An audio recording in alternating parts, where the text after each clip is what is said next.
Senhor presidente, senhoras deputadas, senhores deputados, público que nos visita, que nos assiste. Senhor presidente, eu queria primeiro agradecer Vossa Excelência no exercício do governo do Estado de São Paulo, agradecer todos os deputados dessa casa, os líderes, pelo apoio na aprovação do meu projeto sobre o autista, que virou lei 17.158. Do fundo do coração, quero agradecer a todos, agradecer Vossa Excelência, agradecer o deputado Gilmaci, que presidia a casa, e todos os deputados, mesmo aqueles que não votaram favorável, mas é isso que engrandece o parlamento, quando a gente aprova projetos dessa iniciativa, desse alcance, que é todas as famílias, as pessoas no estado de São Paulo que tem uma pessoa com síndrome do autismo. Então, muito obrigado a todos vocês. Sobre o projeto em questão,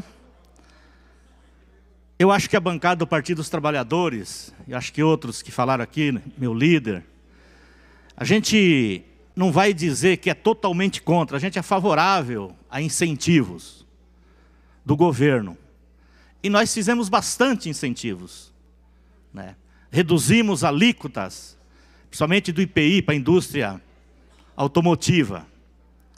Mas tem que ser com transparência, você cobrando contrapartidas. E é isso que aconteceu no governo do presidente Lula e no governo da presidente Dilma. Você dava os descontos, mas você discutia com todos os setores envolvidos, os sindicatos, os empresários, e você combinava, por exemplo, de você não mandar embora ninguém, não demitir ninguém em determinado período. E isso foi concordado, isso foi aceito. De você fazer um cronograma desses investimentos, de você discutir com a sociedade como um todo. Agora, diferentemente desse projeto, e é uma exigência da bancada do Partido dos Trabalhadores, do nosso líder, Teonilo Barba, que é da área, que conhece muito bem, que conhece profundamente esse setor, o que ele pede? Ele pede um tempo para que se discuta, que faça audiência pública, que envolva todos os setores interessados da sociedade, para discutir esses financiamentos, para discutir esse dinheiro, que é muito dinheiro, é mais de 1 bilhão, é muito dinheiro nesse momento, que será investido. E o que a gente pede é transparência, Aqui tem uma mania, e o líder hoje, no colégio de líderes, a hora que estava lá eu assisti, que ele colocou do papel do líder do governo nessa casa quando estava discutindo a questão dos projetos dos deputados. Que o líder faz de tudo para não aprovar projetos dos deputados. Ele deixa discutir. E quando está praticamente tudo acertado, ele chega e coloca a mão na colher e fala, eu vou complicar para não aprovar nada dos deputados.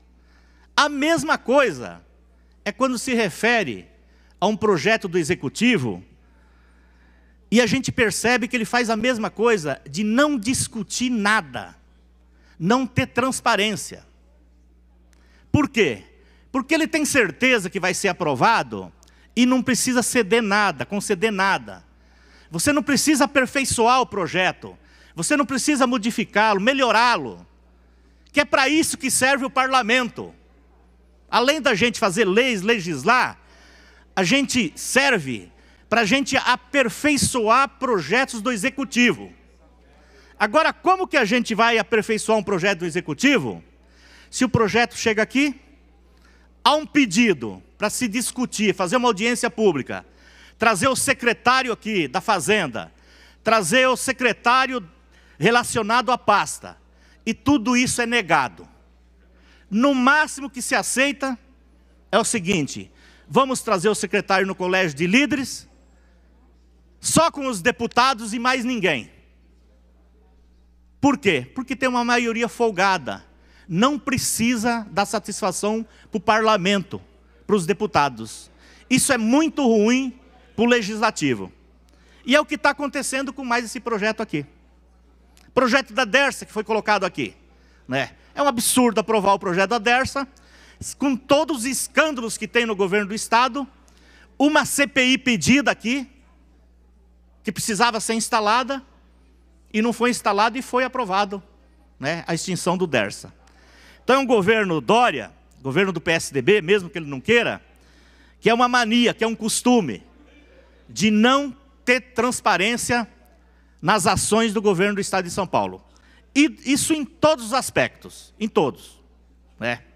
Inclusive, queria já anunciar aqui, que tem um projeto de despoluição do Rio Pinheiros e do Tietê, que ele quer transformar o Rio Pinheiro num Porto Madeiro, lá da Argentina, que é mais ou menos uma jogada de marketing, né? E ele vai mandar para cá, vai ter um monte de investimentos, tudo indica que não vai conseguir realizar, mas ele vai jogar isso para a mídia, para usar como candidato em 2022.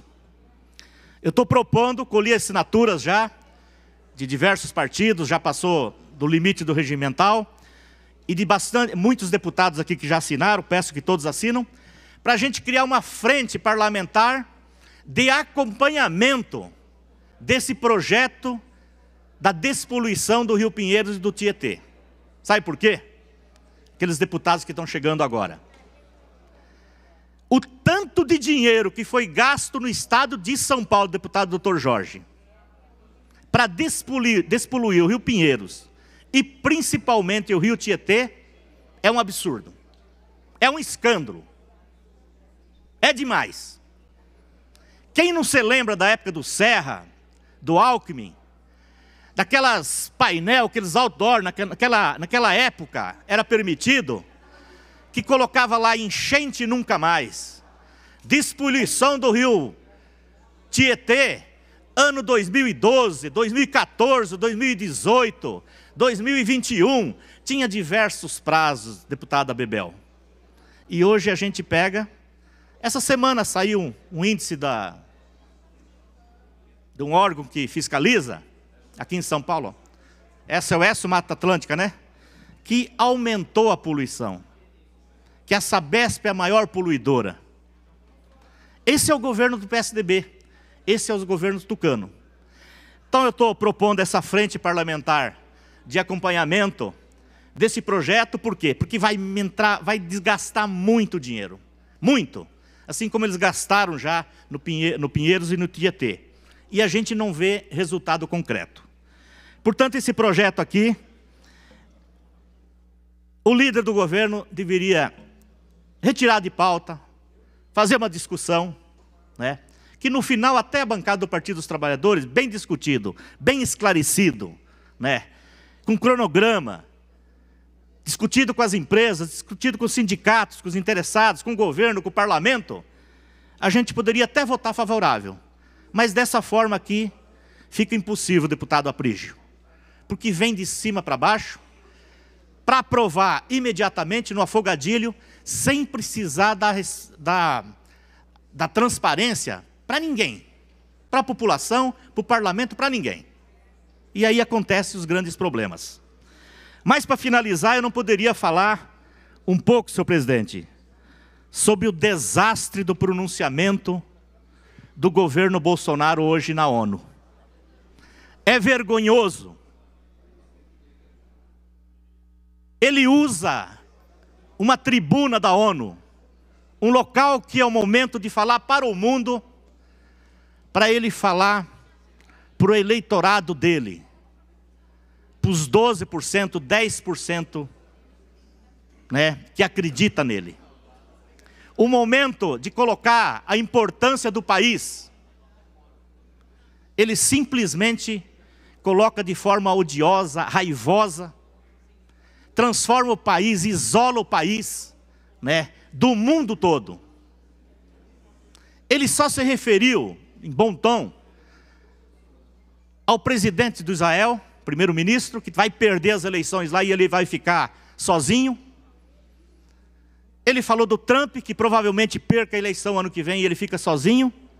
E falou da Argentina, onde tudo indica que já perdeu as eleições. Ele faz um discurso que talvez seria aceito nos anos 60, 70. Ele vai falar de Cuba, de Venezuela, de comunismo, de socialismo, que ninguém do mundo quer saber disso. Mas queria saber qual a proposta do Brasil na questão ambiental, na questão da defesa do nosso planeta, na questão econômica, o que a gente pode contribuir para matar a fome daqui dos brasileiros e dos países do mundo. E ele não usou esse momento. O momento daquilo que ele fala e que ele prega aqui no Brasil, que é um momento de ódio, que é um momento de raiva, de um momento de um sectarismo que nunca aconteceu nesse país. E numa semana que a gente tem 2 episódios que chama a atenção de todos os brasileiros e chama a atenção do mundo. Que era aqueles funcionários do supermercado chicoteando funcionário, pessoas que foram lá e roubaram uma barra de chocolate ou um pedaço de carne para comer. Isso é graças ao quê? Ao ódio que foi pregado. Numa semana que o governo do Rio de Janeiro, que foi apoiado por ele, que foi eleito por ele, que também não tem nada na cabeça, demora 3 dias para se pronunciar sobre o assassinato, sobre a bala, né, que tudo indica, que tem que ser apurado, mas tudo indica que foi de um policial que matou a Ágata, que comoveu o país todo e o mundo todo. Aliás, é a 5ª criança morta dessa mesma forma. Isso é tudo o quê? Tudo discurso, tudo práticas, tudo incentivos de um governo irresponsável, que até agora ele não falou uma palavra, não colocou um projeto de geração de emprego, de geração de renda, para combater essa fome que existe no país. Esse é o governo Bolsonaro, que usou 5, 6 minutos da ONU para ser esse desastre como um chefe de Estado. E praticamente colocou o seguinte: o Brasil contra o mundo. Infelizmente, o povo brasileiro não quer isso. O povo brasileiro quer um estadista. Ele chegou lá e falou mal das ONGs. Ele chegou lá e falou mal dos presidentes que passaram desde 92. Mal sabe ele que o pior presidente que está sendo de todos os tempos é justamente ele, que não tem competência, não tem capacidade nenhuma de governar um país. E é só a gente verificar, a não ser as redes sociais dos bolsonaristas, o mundo todo lamentando, chegando ao ponto de pedir: meu Deus do céu, quando é que vai ter eleição de novo no Brasil? Para a gente se livrar dessa tranqueira que foi eleita aqui por um acaso no Brasil. Infelizmente, é esse o presidente que nós temos, que deveria ser um presidente de todos os brasileiros, mas ele se limita à sua grandeza de governar por uma pequena parcela de seguidores dele. Diferente, com divergências que a gente teve, de outros presidentes, que se colocavam como presidente do país, que a gente divergia, mas não esse desastre, esse fracasso, essa vergonha que é o nosso presidente. Aliás, nosso não, porque eu não votei, né? Quem votou foi 1/3 dos brasileiros. Mas é isso que a gente tem. É isso que se apresenta para o mundo. Antes de usar a tribuna da ONU, né? Momento tão importante para a nação, momento tão importante de falar com o mundo, de coisas substanciais, coisas importantes, de posições, de defesa da cidadania, de defesa da democracia no país. ele vai lá e prega aquilo que ele prega no dia a dia aqui. Parece que ele estava falando todo dia na cerca, quando ele sai do Planalto, né? Que é todo dia uma bobagem. E hoje ele repetiu durante 5, 6 minutos essas bobagens e envergonhou o país todo. E deixou o mundo perplexo com seu autoritarismo, com a sua forma, né, desastrosa de tentar governar o país.